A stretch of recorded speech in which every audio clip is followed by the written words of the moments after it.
Puji kepada Allah mengumpulkan kita kesimpulan yang luar biasa ini dimana yang mengumpulkan kita bukan karena mengenal, bukan karena hubungan keluarga atau karena harta atau lain sebagainya, tapi karena saling membantu, saling mendorong untuk dakwah Nabi SAW. Di mana Nabi SAW dari awal diutusnya beliau, dari awal turunnya risalah sampai wafatnya beliau, kesibukan beliau hanyalah dakwah dan mengenalkan para makhluk kepada Khalik, kepada Allah, rahmatan bihim, karena kasih sayangnya Nabi kepada mereka. Bahkan di akhir hayatnya yang Nabi katakan apa? As-salah as-salah wa ma malakat aymanukum. Salat dan apa amanah-amanah yang sudah Allah berikan kepada kalian. Nabi SAW waktu ia wafat tidak menanyakan kepada para malaikat nanti gimana kondisiku di barzakh, apa sudah dirapihkan, apa aku sudah nyaman di sana. Tidak, bukan itu pikiran beliau. Pikiran beliau umat yang akan datang setelah beliau, umat yang datang setelah beliau, yang Nabi paling tahu salah satu hal yang paling banyak mendorong mereka kepada kemurkaan Allah adalah meninggalkan salat dan meninggalkan amanah yang Allah berikan kepada mereka, berbagai macam bentuk amanah.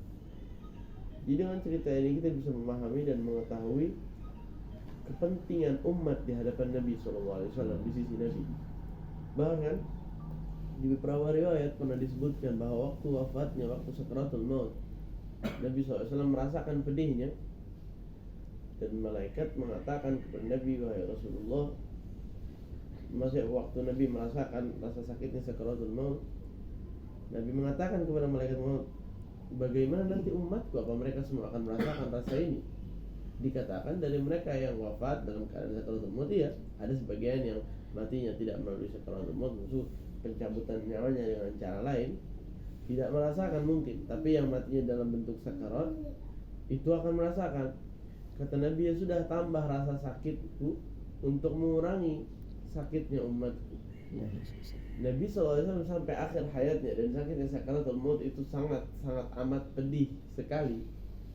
Karena kita bayangkan kalau mau dikeluarkan satu organ tubuh dari kita, itu mustahil. Itu sangat menyakitkan. Ini di tubuh kita ini sudah menyatu dengan roh, sudah menyatu dengan nyawa, dan nyawa itu ada di setiap sel di dalam tubuh kita. Bagaimana mau dicabut nyawa dari dalam setiap sel, setiap atom yang ada, setiap apapun yang ada dicabut? Itu begitu mengerikan. Banyak orang-orang yang dipilih oleh Allah tidak merasakannya dalam keadaan tidur, ada yang dalam kondisi lainnya, tetapi itu pasti akan menyakitkan. Nabi SAW mengatakan, innalil mauti lasakarat, sungguhnya di kewafatan itu pasti ada sekaratnya. Di kepedihan yang paling parah itu, beliau sibuknya bukan memikirkan kepedihan itu kapan akan selesai. Yang ia pikirkan, gimana umatku sampai di posisi ini nanti. Jadi kita bisa memahami dengan beberapa contoh kecil ini, contoh yang tidak kecil tapi contoh yang ringkas, bahwa kepedulian Nabi kepada umatnya luar biasa. Dan kepedulian Nabi kepada umatnya bukan dari sisi harta atau dunia, karena Nabi mengetahui dunia akan lewat. Walaupun Nabi juga yang mengatakan bahwa ma min syaukatin yusabu biha ummati illa wa ajidu alamaha, tidak ada satupun duri atau jarum yang mengganggu umatku menembus kulit mereka kecuali aku juga merasakan sakitnya di dunia. Nah, beliau mengetahui bahwa dunia sementara dan kita akan kembali ke akhirat. Karena itu beliau lebih mementingkan urusan akhirat. Mementingkan urusan akhirat karena mau kenyamanan yang lebih lama lagi untuk umatnya. Tidak mau umatnya merasakan kesulitan yang jauh lebih besar, yang jauh lebih lama nanti di akhirat.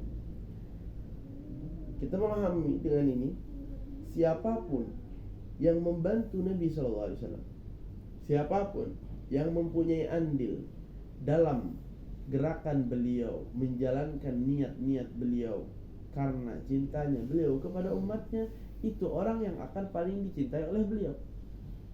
Dan seperti itu, dimana didahulukan oleh Allah Subhanahu wa ta'ala kullukum iyalullah fa ahabbukum ilallah anfa'akum li'iyalih. Kalian semua adalah seakan anak-anaknya Allah. Iyal, mohon maaf, kata iyal ini di dalam bahasa Arab bukan anak artinya, tapi kata yang spesifik dalam bahasa Arab yang translate ke bahasa Indonesia saya belum dapatkan yang betul-betul 100% sama. Tapi iyal itu dipotong dari kata Allah. Allah itu contohnya seperti apa? Misalkan si A atau satu orang yang dia tidak punya harta, tidak punya apa-apa. Ada di sampingnya saudaranya yang bekerja, yang punya lebih banyak harta. Dan si A ini bersandar 100% kepada saudaranya atau kepada si B yang ngasih dia makan, tempat tinggal, dan segala-galanya. Apa katanya di bahasa Indonesia saya belum dapat yang betul-betul sama dengan kata Allah atau iyal ini. Seperti contohnya anak-anak kita kepada kita. Yang paling tepat seperti itu, anak-anak kepada orang tuanya, makannya, minumnya, pakaiannya, pendidikannya, dan segala-galanya orang tuanya. Kullukum iyalullah, kalian seakan anak-anak Allah Subhanahu wa taala. Fa ahabbukum ilallah, yang paling Allah cintai adalah anfa'akum li'iyali, yang paling bermanfaat untuk anak-anak Allah Subhanahu wa taala yang lainnya. Bukan anak-anak, tapi untuk orang-orang ya seperti itulah penjelasan yang tadi saya sudah jelaskan. Nah, dengan gagasan ini berjalan dan hidup para guru-guru kita dalam hayat munzir. Dan dengan itu juga mereka hidup, dengan itu juga mereka wafat. Dengan itu mereka hidup, dengan itu mereka wafat. Kita bersyukur kepada Allah, kita berkumpul di sini. Dan yang mengumpulkan kita adalah insya Allah sebab kepedulian kita ataupun apa yang sudah kita ajukan ataupun yang sudah antum ajukan untuk dakwah Nabi sallallahu alaihi wasallam. Seperti yang tadi dikatakan bahwa masalahnya bukan tamu senang atau tamu tidak senang, walaupun itu sebuah kemuliaan yang luar biasa. Yang kita cari kesenangan Nabi sallallahu alaihi wasallam. Jika dakwah Nabi Muhammad itu yang paling digembirakan oleh Nabi, karena itu kita bagaimana caranya kita mempunyai andil terbesar di dakwah Nabi SAW.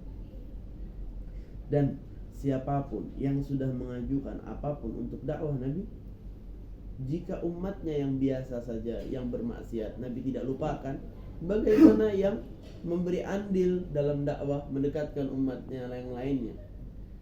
Yang dibicarakan di sini semua, siapapun yang memikirkan, yang berusaha, yang mengeluarkan harta, mengeluarkan tenaga, mengeluarkan pikiran, mengeluarkan doa untuk Nabi, untuk umatnya Nabi SAW, ini masuk di kata-kata ataupun ini masuk di kelompok ini. Dan semua yang sudah diajukan tidak akan dilupakan oleh Nabi dan Allah. Ini pasti sudah dijelaskan oleh Sayyidina Hayat Munzir dengan penjelasan yang begitu luar biasa, dengan penjelasan yang begitu memahamkan kita atas tentang keluhuran yang Allah Subhanahu wa taala siapkan untuk siapa yang membantu kekasihnya Nabi Muhammad SAW. Saya sempat mendapatkan satu contoh bahwa kalau kita punya istri atau kita punya anak yang sangat kita sayangi, kita mau membelikan dia hadiah. Apa yang kita akan cari? Kalau kita mau beli handphone, kita akan memikirkan handphone terbaik yang ada. Apalagi khususnya kalau masalah keuangan tidak penting untuk kita. Uang sudah banyak, tidak perlu dihitung, tidak berseri. Apa yang akan kita cari? Yang terbaik, yang terbagus, yang betul-betul kita pilih, kita seleksi. Dan kalau kita mau cari memberikan dia apapun itu, hadiah berupa pakaian atau lain sebagainya, kita akan pilih yang terbaik. Untuk apa? Untuk menggembirakan hati anak kita, menggembirakan hati sekecil ini. Kita akan berusaha berpikir, siapa yang saya pilih dari semua yang ada, dari semua handphone yang ada, handphone mana yang akan saya pilih untuk menggembirakan hati anak saya. Ini adalah seleksi yang cukup sulit. Dan handphone satu contoh, terpukul contohnya kepada hal-hal yang lain. Allah Subhanahu wa taala memberikan janjinya kepada Nabi sallallahu alaihi wasallam bahwa akan menyampaikan syariatnya kepada semua rumah, ke semua tempat dimanapun mereka. Dan syariat Nabi SAW akan terkemuka, terdepan, diangkat oleh Allah Subhanahu wa taala. Itu janji Allah. Dan kita minta kepada Allah, kita bisa melihat janji Allah Subhanahu wa taala tersebut. Janjinya kepada nabinya untuk apa? Untuk menggembirakan nabinya, orang yang paling dia sayang.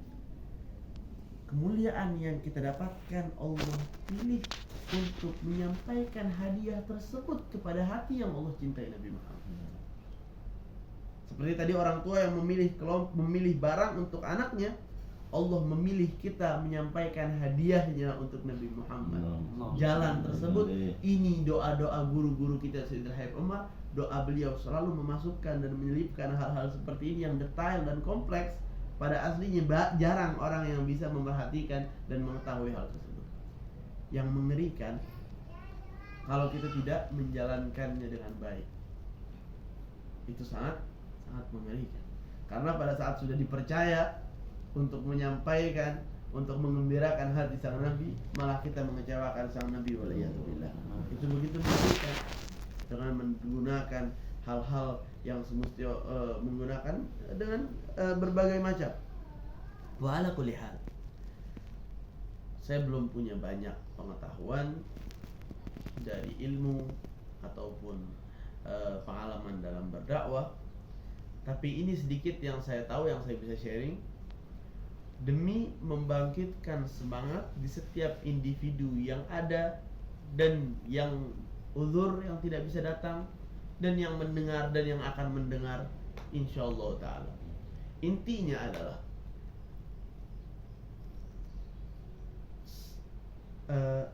dalam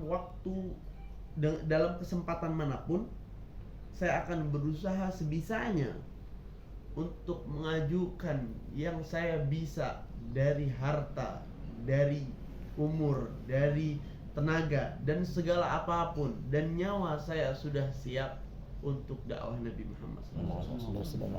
Dan bukan untuk memuji diri saya sendiri, tapi ini sudah menjadi perjanjian antara saya dengan Allah Subhanahu wa Ta'ala. Mungkin dari umur saya 11 tahun atau sekitar itu, dari waktu di Liga Mas waktu itu, sebelum saya berangkat ke Tarim. Ala kulli hal. Dan itu sulit, beban yang begitu sulit, tapi Allah akan permudah bagi siapa yang sudah melangkah dan berusaha. Dalam waktu mendatang insyaallah, karena sekarang saya hanya sebentar di Indonesia dan akan kembali ke Tarim untuk meneruskan pelajaran dan pengabdian kepada guru mulia Sayyidina Habib Umar.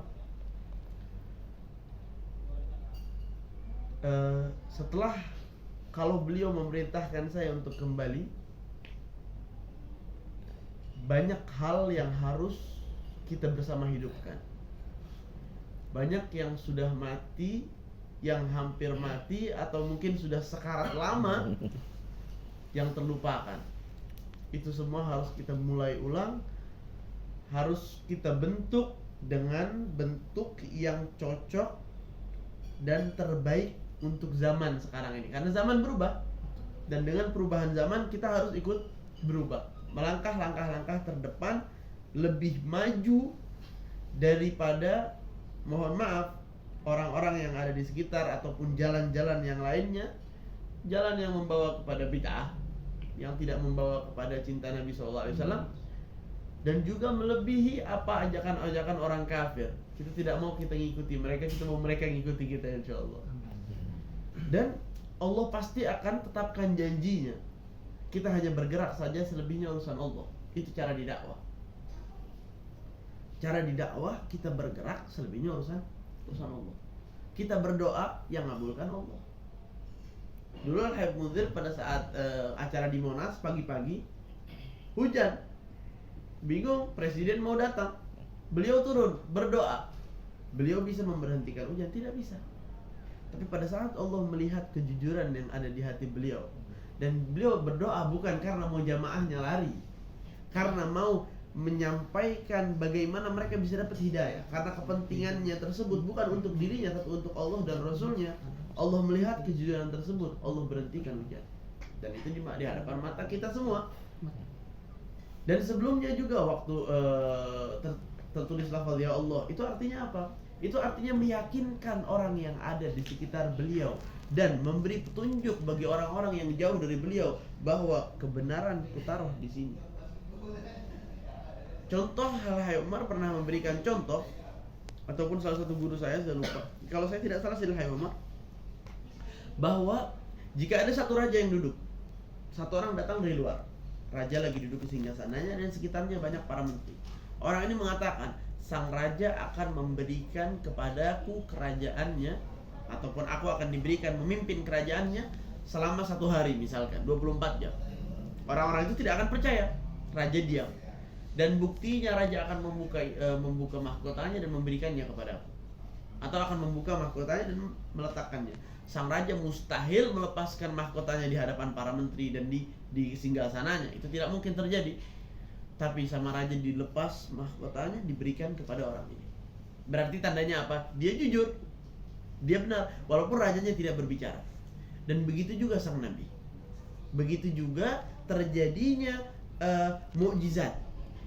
Allah Subhanahu wa ta'ala tidak mengatakan secara langsung bahwa ini nabi utusanku. Tidak. Allah membuat dunia ini berjalan dengan jalan yang tidak biasa, terbelahnya bulan dan lain sebagainya, bukti tentang sang nabi sallallahu alaihi wasallam.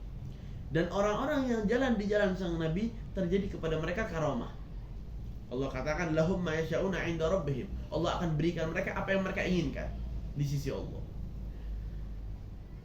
Karamah itu terjadi seperti itu jika kita melihat seorang mempunyai yang namanya istiqomah, jalannya benar, tidak ada lika-liku, niat-niatnya benar, tidak ada niat-niat harta, politik, ataupun dipandang orang atau lain sebagainya, menjalankan sunnah Nabi SAW, dan kita lihat dari dia keramat atau lain sebagainya, itu betul keramat. Tapi kalau kita melihat orang tidak jalan di jalan syariah, jalan sunnah Nabi, di situ kita harus kasih tanda tanya, kita kasih husnudzon tapi menjauh. Intinya itu terjadi, Allah menunjukkan kepada orang-orang, di sini kutaruh kebenaran. Bukan kepada Habib Munzir saja, tapi kepada banyak orang-orang yang ikhlas dalam berdakwah, dan bukti keikhlasan beliau sudah dilihat oleh ribuan dan jutaan mata. Insya Allah apa yang saya katakan ini bisa bermanfaat untuk diri saya sendiri dan semua yang mendengar. Jika ada kesalahan saya mohon maaf. Di akhir saya bersyukur kehadirat Allah Subhanahu wa ta'ala karena bisa mengumpulkan saya dengan kalian semua. Karena semua siapapun yang pernah menaruh andil di dakwah itu sangat amat saya butuhkan untuk duduk dan mengenal mereka dan mengikat tali yang dulu pernah ada bersama Habib Munzir dan masih akan selalu ada insyaallah. Tapi saya butuh mengenal mereka, dan di mana di hadis Nabi SAW, min abarrul birri an yasdal marru ahli widdi abih. Dari bentuk kebaktian itu seorang harus menyambung tali silaturahmi dengan orang-orang yang dulu disayangi sama ayahnya. Kalian, saya yakin ayah saya mau sayang sama siapa lagi kalau bukan sama orang-orang yang menolong beliau dalam dakwah. Orang-orang yang disayangi oleh beliau, saya harus mengikat lagi tali silaturahmi dengan mereka. Dan sebab itu kita berkumpul di tempat ini. Satu titik penting yang tidak boleh dilupakan, bahwa di waktu yang akan datang, di waktu mendatang, dan dari sekarang kita harus menyiapkan untuk generasi yang akan datang. Anak-anak kita kah, teman-teman kah, siapapun harus merekrut orang-orang terbaik yang kita ajarkan, kita duduk untuk jalan di jalan yang sudah kita dapatkan. Yang kita dapatkan dari awal itu kita berikan kepada orang lain. Karena waktu berjalan, kita tidak mau hal ini terputus. Karena sekarang kita lihat Habib Munzir dan yang di sekitarnya banyak yang sudah wafat. Dan sekarang pasti banyak, bersama berjalannya waktu, pasti banyak wafat dari Dewan Syuro atau Dewan Guru. Kalau misalkan mereka tidak mengajarkan yang setelah mereka, itu semua akan terputus.